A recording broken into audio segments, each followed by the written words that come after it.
Howdy. I'm out in the woods for a walk. Walking in the woods. Walking in wild wonderland. I'm walking in the west coast of Canada rainforest. And guess what? It's raining. It's raining. It just started to rain a little while ago. I made a video earlier today for someone while I was walking in these woods, and they said, Matthew, I really liked it. It soothed me. So I'm going to try making some more. I just made the other video before for that person individually, but I thought, well, why not try some walking in the woods videos for Mind Aid and Matthew. Me. Hopefully you guys find it entertaining, soothing, and whatnot. So, ever since I was a teenager, I've wanted to spend time on Vancouver Island. I thought when I was applying for universities to go to as a teen, I thought Victoria, BC might be a place I'd like to live in. And yeah, then when I went out to bike across Canada, when I was 20, I went out to the BC and Alberta for the first time and fell in love with the mountains and all the trees, the big trees they've got here. Yeah, look at this view here. Look at that. So lush and green.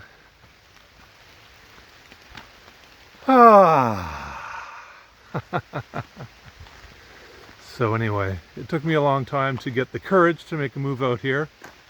I did. I'm footloose and fancy free. I've never felt any real desire to settle down anywhere. I just still want to travel and see so many of these beautiful places on the planet. I've been trying to set my life up for years, as I've been recovering from schizophrenia, to be able to do that. And yeah, at the age of, what am I now, 53, I finally made a move out here. So I've always wanted to spend more time in BC and Alberta, the mountains, the big trees.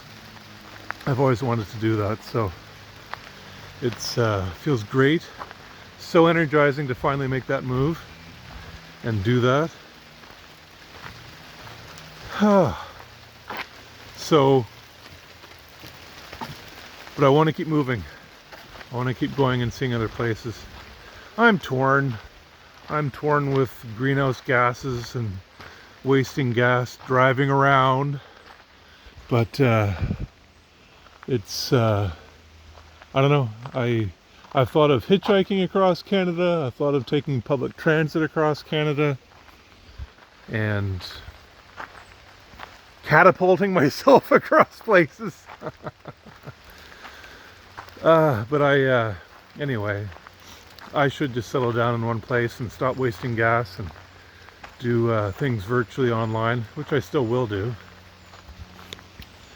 It's, there's just a burning desire in me to see this remarkable planet. Anyway, enough about me. Well, actually, one more thing. So I've talked before about my recovery from schizophrenia and how after 27 years, one day my symptoms just stopped. And after that, I went into a state of shock, processing, whatever you want to call it, where I actually just had time to think about things. And that's slowly over since, that was in 2021 when that happened. Slowly over the last 4 years, it's been declining. And as I come more and more out of shock and processing, more to the real world.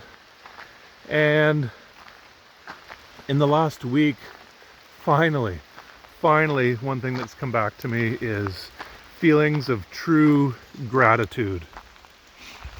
Oh my gosh, it's wonderful to just be thankful for the things in my life. It's I mean, gratitude was very hard for me to feel throughout my disease, very hard. And maybe in the last, I don't know, 8-10 years or so, 8-10-12 years, I've started to have some slighter feelings of gratitude, thankful for things. But it's really, in the last week, it's really finally just there, like, wow. And they don't last for too long, 5 seconds each, maybe, where I get to feel that. And it's just wonderful. I just start thinking, you know what? I'm happy. I'm fine. I'm fed. I'm fed and watered. And things are good. I get times like that where I'm just happy to be alive. And I could be worrying about all sorts of things, which is what I did for 3 decades. Things that you have no control over and you worry about for no reason. Just cause you've got this brain that doesn't work. And yeah, it's so, oh my gosh, what a relief just to sit there and be thankful for anything. And yeah, it's just a wonderful feeling to feel happy, to be alive, to be thankful for things. Wow, that was a long time coming. So anyway, that's one of the big, huge things with me lately. I have talked about a virtual concert for Mind Aid to raise funds for people with mental illness in developing countries. And I've got, yeah, there's more coming on that. I'll know more hopefully in the next couple weeks, I think. An answer yes or no to that, or a maybe, a more definite maybe. We'll see. I don't want to spoil the details right now as much as I'd love to. But yeah, I've got a small maybe. I've got a small maybe on that so far. But it's I don't want to jinx it. I know it can turn into a no. And yeah, that's very, very, very, very, very, very excited about that. The possibility of that right now. It's not for sure, but yeah. And then the other thing is I've been talking about doing a mental health TV show. I'd like to call it Our Country in Mind. And I'm torn. I look at funding, applying for funding for TV shows, grants, that kind of thing, and that process is daunting and laborious, and it feels too restricted for me. And plus, with schizophrenia, I've had a lifetime of just not knowing what to expect, days of chaos, not knowing how I'm going to feel from one moment to the next. So it was very difficult to do long-term planning for me. I just didn't know how I'd feel in a day, a week, a month, a year, or 5 minutes. And yeah, so I still, I guess, have some of that in me. But so instead of applying for grants, making a TV show, I've been thinking more.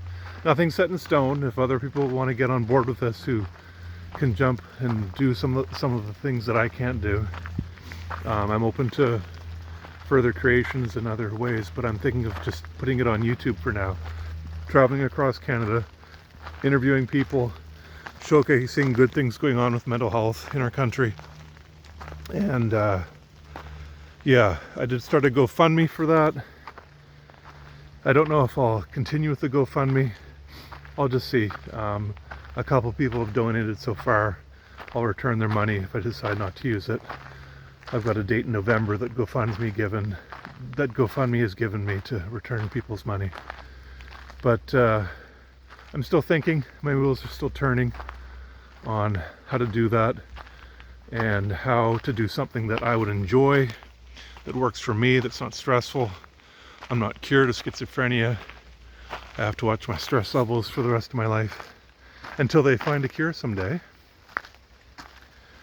But yeah, the other thing that I've been thinking of is talks. I've been wanting to do virtual fundraisers for groups. I've made a post on that online. And I got the idea from Gary Sinise, Lieutenant Dan from Forrest Gump. He said he spent the rest of his life doing work for war vet groups, and he said when he first started out, after the excess of the Forrest Gump movie, he said he just phoned groups and saying, look, I've got some fame, can I do a fundraiser for you, can I speak at a fundraiser? And that's what he did, and I'm trying to take his advice and do that. I've got a little bit of fame of being the first person with schizophrenia to bicycle across Canada, and I'd like to use that to help people, help groups raise funds for their cause. Do you need me to speak? It's so there's that I'd like to start. I've recently started doing some podcasts. I use podmatch.com, although there's a lot of podcast guest host matching platforms out there. I use Podmatch. I find it very easy to find podcasts to be on. And I've got about 5 lined up. I've done one already, another 4 to do over the next couple months on my days off. And from the job I'm doing now on the West Coast, my seasonal job. Look at this bad boy. Look at that. That ain't no trunk. That's a behemoth. There's bigger ones. Sorry, no offense. Don't want to hurt his feelings. What? You mean I'm not the biggest? I know the feeling. I'm 6'4". When I see somebody 6'7", I'm like, gosh darn it, I'm not the biggest. Anyway, yeah, so virtual fundraisers is something I want to do. Podcasts. And the other thing I do already now on my website have a tab for events, and I want to do YouTube lives and set a date and time for them so people can watch. And they're all free, it's just YouTube. And then that's where I could do my talks. I've been trying to think of a way, because there's a billion ways you can put yourself out there with talks, videos, your writing. And for years I've just kept coming back to YouTube, thinking that's the way I should do that. I know I've said years. It's frustrating to not want to just go full bore on things. I've just had to watch my stress levels for a long time, and if I do something, yeah, to all the people out there who take a long time to get things done, I hear you. Keep poking at it. I keep poking at things, and it's frustrating thinking I could be doing more, but anyway, sometimes that's just the way life goes. I've been watching America's Got Talent, all these singers coming up on stage, and a lot of them say, you know, I've been trying for years and years to make it big or do more. Here's a bad boy. It's a very bad boy. One big tree. And sometimes it just takes a while for your mind, your confidence. All these America's Got Talent judges, they're talking about confidence. They talk about confidence a lot. I've talked about confidence a lot and tried to work on mine for years. And it's a thing. It's hard to get sometimes, but mine keeps growing slowly, but it does keep growing. So for all of you out there who are struggling and thinking, I wish I could do more, wish I could be where I want to be right now, just keep hanging in there. You never know what might happen. Just keep plugging away at it. That's all I've been able to do. And so the YouTube lives that I want to do, that's something that I think could probably work, that is not stressful for me, and is a way to get my talks out there. I'd keep my talks at about 30 to 60 minutes, and I may change your mind, maybe I'll make them longer later on, but right now I'm thinking 30 to 60 minutes on YouTube Lives. On my website I'll set a date and time for each of them over maybe the next couple weeks or so people can plan and to watch them, and then I can do my talks. That way I mean, I love podcasts. I love being interviewed. I love being in the media. I can do all that stuff. I would love to do virtual fundraisers. YouTube Lives, though, it would be a way for me to do my own show, my own thing, with not having to answer anybody's questions. It's just all me. It's I thought of like if I traveled across the country giving talks on stages in actual like theaters and whatnot, and making the show more entertaining, that kind of thing. I thought of that before. With the YouTube Live, I can do it all virtually, and it would still be my show. It's all free. I don't have to pay anything for YouTube. People can watch it for free. If they want to donate for the cause of mental health in developing countries to the Mind Aid charities, that's great. If they want to give me a bit of money so that I can do this full time to pay for my speaking, that'd be great too. The whole money thing, I've been thinking about money. I'm torn, not torn, but just trying to figure out the best way to do it. There's a book called The Soul of Money by Lynn Twist, and she says money is all about emotion. She says she doesn't accept large amounts of money sometimes if there's negative emotion around it. She says she would rather accept $10 from a lady who she spoke to at a meeting in a church basement. A lady who says, "I'm just so thankful for what you told us tonight. It just meant the world to me. I don't have much money, but here's $10. And yeah, so she talks about the emotion of money. And I'm trying to pay more attention to that. A lot of us just want more and more and more and more, and not really thinking about the emotion around it, which is new. I've never really thought about the emotion of money. So, also as a speaker, I find as I put my prices up a bit more, I'm thinking, for me, I don't like the feeling of cold calling somebody saying, "Hi, do you want me to speak? And, oh, by the way, this is my price." I don't know, I don't feel like I'm in my genius zone doing that. I don't know how to use the words properly. So I've got a couple friends who are speakers, and one of them charges a fair bit for himself. The other I don't think has a price for himself. But they both say they just take whatever people pay. One of them's quite busy with speaking. He doesn't accept everybody, but for those he does accept, he says, if they pay, they pay. If they don't, they don't. If it's $500, sure, he'll take it. If it's more than that, he'll take it. If they pay his full price, he'll take it. But I'm liking that more. I'm finding that just easier sort of mentally to deal with. And then the other thing is, a friend of mine, she said when she went out into the world from school, she said she just wanted to help everybody. Just wanted to help. Just want to help. Just want to help. And instead of me phoning someplace saying, "Hi, I want to speak for you and I need some money, please pay me," that kind of thing, if I just go out and say, "Hi, I want to help. Look, I just want to help." And if money comes along, great. I'm also thinking of how, what things am I good at? What things do I just get super excited for? Where do I shine bright? And I could list a number of things that I like doing and where I get really excited about. And there's varying degrees to each. Some I like more than others. And I don't know. I'm just thinking a lot of the best way to go about this. And I know I think and think and think and think and think. Thinking is what saved my life, actually, from schizophrenia, or maybe could have helped me do that. I don't know exactly for sure what got me through this disease.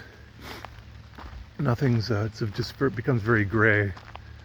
But I'm thinking of just the best way to go about this so that I can set my life up to have a wonderful, stress-free life doing things I enjoy, if I can. I know not everybody gets that choice. I spent decades of my life doing things I didn't want to do, dragged kicking and screaming into them. But yeah, there's a book called, I think it's called Wonder Hell, and it talks about how people, they go after their thing, they follow their dream, they build this thing, and they find that it becomes just very busy. they become stressed and they call it a wonder how you've built this wonderful business platform, whatever, you've got staff, but then it just becomes stressful with running it. And that's that's what I want to avoid. I do not need to become stressed. I'm not cured from this disease. I'm told I'm supposed to watch my stress levels. So yeah, so that's another reason why I'm just doing a lot of thinking about the best way to go about things. Running a company, I've talked about this before. I still don't feel don't have the courage to run a company myself, so I'm still kind of going it solo. I'm open to collaborating with people, working. People are so welcome to call me, text. Like it's not text. I don't know if people have my phone number, but email, social media, messaging. People are. Please reach out to me if you want to work somehow in MindAid, do things. I'm open to sharing ideas. I'm just not capable of sort of running things, but I'm open to talking to people and getting more people working to help people with mental illness. And yeah, so that's about it. 21 minutes here. That's my walk in the woods, my walk and talk in the woods, WTW. I don't know, any ideas, anybody? That's sort of where I am right now. I'm wanting to come back to the East Coast this fall after my seasonal job is done. And yeah, I'm also really enjoying just living in the moment, taking it day by day, not knowing where life may take me, not knowing things, just enjoying the adventure of it. It's that's just wonderful. And also, I think I'm lost. No, I'm not lost. It's a small park. I can find my way out. I just wanted to say that. That's one of my favorite lines from the Naked Gun movie with Leslie Nielsen, where he's walking along a path and then he says, "Where the heck am I?" One of my favorite lines. Anyway, there's some woods. Hope found it soothing, entertaining, educating. Look at this guy. And yeah, I'll talk to you later.